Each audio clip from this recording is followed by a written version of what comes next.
Welcome to this episode of Our College of Voices. I'm your host, Kara Monroe. The college, with the support of the State Board of Trustees, recently invested in research to better understand what people's perception of Ivy Tech was and if they would consider Ivy Tech for themselves, their child, or people that they work with or support. This was the most in-depth research ever done regarding the brand and the spread of the brand across all audiences statewide. It even included asking about the actual name Ivy Tech Community College. The team conducting this research learned a lot and has been sharing findings across the college. You may even have sat in on one of the sessions that was given by one of our guests today, Vice President of Marketing Communications, Jeff Fanter. And if you did, you know the name Ivy Tech Community College is not our issue. The bigger question we need to answer to change perceptions is, what does an Ivy Tech credential get me? Today, I'm joined by Jeff and Tom McCool, the Executive Director of Marketing and Communications at the Lafayette campus, who together combined have been at Ivy Tech for nearly 40 years and were a part of the team that took us through the name change from State College to Community College. I remember that well, and are here to talk about what this time will be as a brand evolution for the college. So let's meet them. Hi, Jeff. Hello, Kara. Pleasure to be here on with you. Thank you. I'm glad to have you. And tell us just a little bit more about your role at the college and how long you've been here. Sure. I have the pleasure of serving as Vice President of Marketing Communications. I've been with the college for 18 years. I started at a campus, what was in the central Indiana region, and then moved into the systems office, of course, which then was central office role. My role is just to be an advocate for the brand manager, and work on all of the elements of the Ivy Tech marks, including, of course, the marketing things that people often relate to, things like advertising, TV spots, radio spots, billboards. We do a lot in digital marketing. And then I have the pleasure of working with folks like Tom at the campuses to ensure that we have consistency in our brand and our messaging across the state. Excellent. And Tom, welcome to you. Thank you. And my pleasure. Would you tell us just a little bit more about how long you've been at the college and what your role is, please? I have been with the college in this position over 22 years now. It's been quite a ride through that period of time. My job is to implement the brand throughout my region and our service area. I do that through many of the ways that Jeff just mentioned, with a little bit of regionalization and trying to reach out to those different audiences. And a lot of media relations is a part of my job as well. It's just getting the message across and telling our story within our service area. So let's focus on the research that we did. I gave a little bit of it. Can you dig more into why the research that we did was so important? Well, it's been a while since the college conducted a statewide marketing research project like this. And of course, the public's perception changes over time as well as their needs. So it was a good time to take a deeper dive into what the public's idea is of what Ivy Tech represents to them and what they want from Ivy Tech. So sometimes that isn't always the same as what we think about ourselves and what we think our public wants to hear from us. So the research was important to help us find out what our audience expects from us.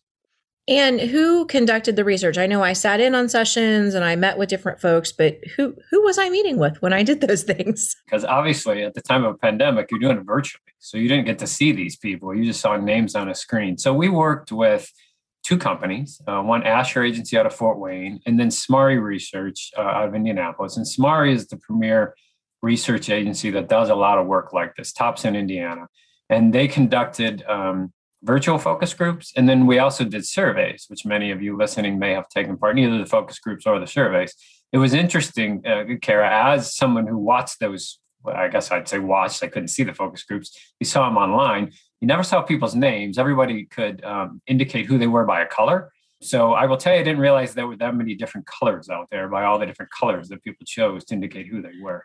It was always a fight for green first. That was usually the first person in wanted to be green. But so they were conducted that way. And you could see transcripts of the focus groups. As you mentioned at the start, we talked to faculty, staff, current students, prospective students, parents, community leaders. We talked to what we call rejectors. These are people who through screening, we knew had no interest in Ivy Tech. So to hear from them why they had no interest was going to be important. And then in addition to the focus groups and the survey that was then done, focus groups first to kind of get a feel for what people wanted to learn more about, and then the survey after. There were also phone interviews that were done with President Elserman and then 6 State Board of Trustee members. All of this done outside of our group. So the marketing team, while you could observe in the back room, really, we weren't in the room looking at people doing the research, listening to the commentary. Sometimes we would coach the moderator, say, ask more about this. Why is Red asking this question? Or why does Blue say that the only school that her son or daughter is going to go to is this? So it was great having experts that took us through that research and really validate just the quality of the research. I remember a trustee saying he's never seen research done like this. And just the results are unquestionable based on how much thought went into this, which is a compliment to the trustees who supported and funded this research the way that they did. I have to chuckle because one of our trustees was really sort of adamant that the name needed to be changed. And in the board meeting, when you presented it, he's like, well, this was the I was wrong report, which I thought was really funny. But let's talk about the name for a minute. We're on, I think, the third, maybe fourth name, depending on how you count them. We were Indiana Vocational Technical College, Ivy Tech State College. There was that unique partnership with Vincennes. We were Community College of Indiana. And then we settled on Ivy Tech Community College. So a lot of people did think that the name was the issue. What did the research tell us, though? A lot of people did think, especially internally, thought the name was the issue. And we went in with some expectation that maybe that's what the outcome would be. But the research said otherwise. And the research said that the name is not the issue. It's more of, and you said it at the beginning, people wanting to know, what does an Ivy Tech credential get me?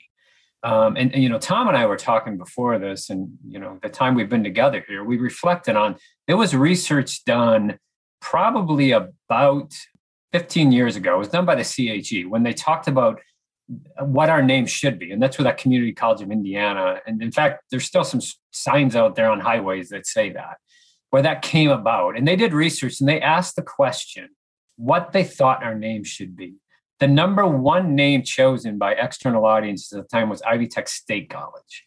Number two, which was a very close second, was Ivy Tech Community College. And then everything else was a distant third, including Community College of Indiana or Indiana Community College. I remember seeing the results. And that was done by an outside group that did that. So it's a good time just to check at least the litmus test. Okay, is our name a problem? I will say from the research, the word tech, people question, what does that mean? Does it mean vocational? Some people said it's a good thing. It means career. It means that I'm going to go get a job when I leave here. So it was interesting to see that in the research. But the outcome in it all, and we asked the question, not only what your perception of the name was, but if we changed the name, would your perception be different? Would you consider Ivy Tech differently? And if those numbers are high, which they were not, then you consider a name change. They weren't high. In fact, people said, no, it wouldn't change my perception at all. I tell people, a lot of times you see companies change their name, and usually it's about 3 or 4 years, and people are still saying, well, that used to be. It used to be this, or it used to be that. Indiana Business College, when I went to Harrison College, well, it used to be Indiana Business College. It takes years for that change to take place. What we found is if we change the name, it wouldn't change people's perceptions about who Ivy Tech was or what they did. The bigger question was, so what do you do? What credentials do you produce? That was the takeaway. And you hit it on right ahead on the Caro, was one of our trustees. It was the prove me wrong research, because he thought the name was the real reason why we had enrollment issues. And he pushed for this name change for a couple of years. And he said, and he's done a video that we've actually shared with campuses. He likes to be proven wrong in his older age, and this one proved him wrong. That wasn't our intent going in by any means, but it was interesting to see somebody who felt strongly about the name change, that when the research came out, he realized that wasn't our challenge before us, and wasn't the focus that we needed to look at. Look, I will tell you, I don't want to speak for you, Tom, but you can echo in here. As marketing people, name changes are really cool because you get to do a lot of cool stuff. It's a lot of work, but it's a lot of fun stuff. So in the end, we didn't want to just change a name because it was fun or what we thought internally to do. We needed to do it based on if it was going to change external perception. Yeah, name changes are a lot of work. They're a lot of fun. They're kind of expensive, though. You have to reprint everything. And you've got to get all the road signs changed, as Jeff alluded to, because some of them aren't. And I text the chancellors every time I'm driving down the road using voice to text. I'm like, hey, that sign's still wrong. They're like, Kara, there was a blue sign that said Indiana Vocational in the Kokomo area, and they hadn't changed it. Yep. No joke. I wanted to get a junk car and back up and run over it just to knock it down so it would finally go away. Because, I mean, and like I said, I've been here 18 years. Haven't seen it in about 5, but for 13 years, that thing was still there. It was on Yep. some side street close to their campus. We still have an Ivy Tech State College sign out on 38. That I've tried I to know get you do changed. because I used to I texted Chancellor Baith every single time I saw it, I think. He's like, I know, Kara, I know. All right. So we don't get to do a name change, which is whether good or bad. We're not doing it because the research says we don't need to. But what does the research tell us regarding perceptions of Ivy Tech and what people do or don't know about Ivy Tech? And I guess for the listener perspective, I'd love to know from the two of you, what are the stories I should be telling when I meet people in the community who see I've got on my Ivy Tech shirt today? What should I be saying to them to improve their perceptions? Well, the research really told us a lot. It told us some good things and it told us some very surprising things. And we did find that Ivy Tech, as a name, as well as an institution, is well established all across the state. And overall, the perception has improved over the years. And the public knows that our tuition is affordable. We've marketed that quite a bit, but they want to know what the value that Ivy Tech provides to them. And we know that choosing a college is what is called a high involvement decision process. So that means that there are many factors and influences over a period of time that influence the decision on which college a prospective student might go to. We also learned that there are some message points such as cost or quality of education that are a consideration, but they're not really as key to the decision process that we assume that they are. So what we found most important to the public is the outcome of an Ivy Tech education. It's the perennial "what's in it for me" question. We all want to know, what am I going to get out of this? Like the job, will the job pay well? Can I pay my bills? And a college education has always been portrayed as that investment in your future. So what's the payoff for someone's investment in that? If we can answer that question, we can influence the decision process. Another really good bright spot in this is that employers have a very high opinion of Ivy Tech. Maybe as a result of hiring our graduates, they know they're well trained and ready for the workforce. But again, they had those questions about value and outcomes. And one other thing that we found out, the research shows that there's a disconnect between what the external audience thinks is important about Ivy Tech and what we think that audience needs to hear about us. So that doesn't make what we value any less important, but it means that we need to tell the story in a way that our external audiences want to hear and talk about those things that are important to them. So, Kara, you talked about what stories that you share. And as Tom just hit on, I think often we probably defer to certain student success stories, which are all great. I mean, celebrating those stories. I mean, we've all been there. We've cried and we've heard student success stories. We've been in events. Often, though, externally, the story that we might tell to people is the access story of we're affordable. You can get into Ivy Tech. Your credits can transfer somewhere else. And that's important.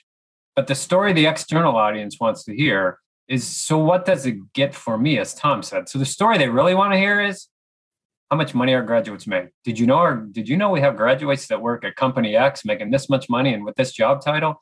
That's what they want to hear. And it's not a loan to Ivy Tech. That's what the expectation is right now in higher education in the marketplace. They want to hear, what am I going to get for my investment? And think about if we could put the two of those together, knowing the affordability of the investment you make at Ivy Tech, and tie that to the outcome that right now is missing in their minds, how powerful our message gets as we evolve over time. So the story they want to hear, honestly, is our graduates make this much money. I mean, right now we're telling people our graduates, make 12% after their first year above median wage. That's important to people because they want to know they're going to get a job making a good wage and not a job, but a career, actually. It's a career is the words that we're trying to use more of. A career that's going to pay well. That is what they want to know. So that's the story they want to hear. They want to hear how much money our graduates make, where they work, what types of job titles they have. So as you do this work and you try to transform people's perception, I think the word in marketing is usually brand evolution. What is a brand evolution? Give me the marketing 101 understanding of this for a non-marketer. Yeah. So, in academics, they use a lot of words sometimes we in marketing don't understand. So we had to figure out a word that maybe other people wouldn't understand. And evolution is the word we chose. So I think what there's a brand change, which obviously is when the identity of the brand changes. And you all are familiar with that in the consumer world. You see a logo of a company and it changes to this or it changes to that. The evolution within a brand means that the logo is not going to change, the name's not going to change, the identity is going to look the same. But if you evolve the brand, what it means is that when you look at that mark or you hear that name of that school, you immediately relate it to something different than what you related to 5 years ago. So let me give you a couple of examples. I know when I first started here at the college, one of the things that clearly we were known for at Ivy Tech, and we still are, is welding. Welding was a program people would talk about often. Over the course of about 5 to 7 years, the college made a very concerted effort to try to get people to identify Ivy Tech with allied health and nursing, and the fact that we are a school that produces more nurses than anybody in the state.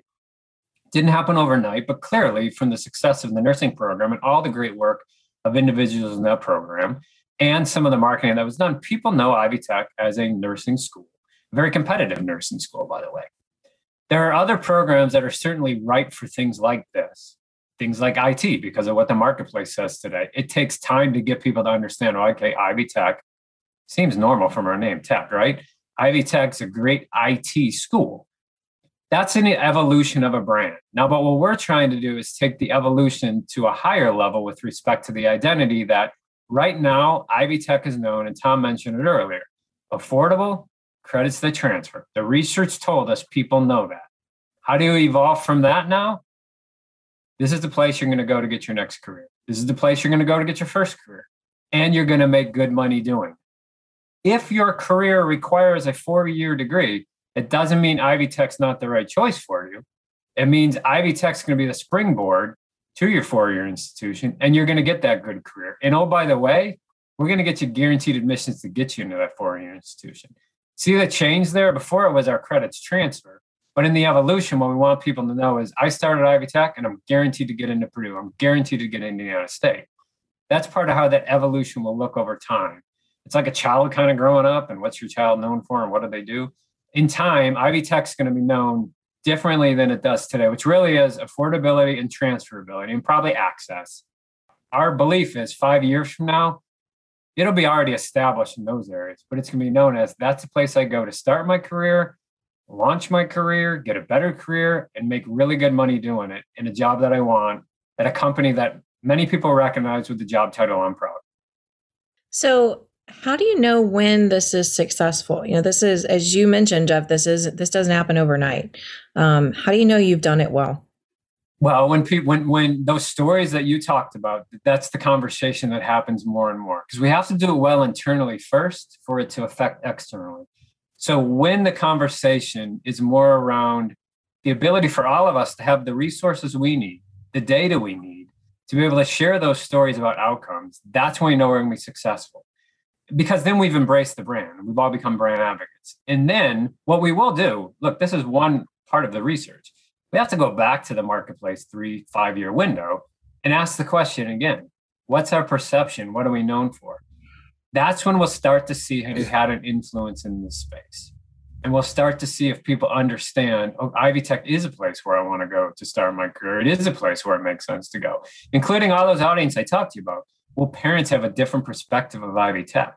I mean, what we did learn in the research that was surprising is they have a high perception of Ivy Tech because their kid takes dual credit and they appreciate that opportunity. And they see that their child is doing well in dual credit. And it's the same rigor they experience when they go to college. I have an anecdotal story of a salutatorian from my daughter's high school who goes to a 4-year institution out of state.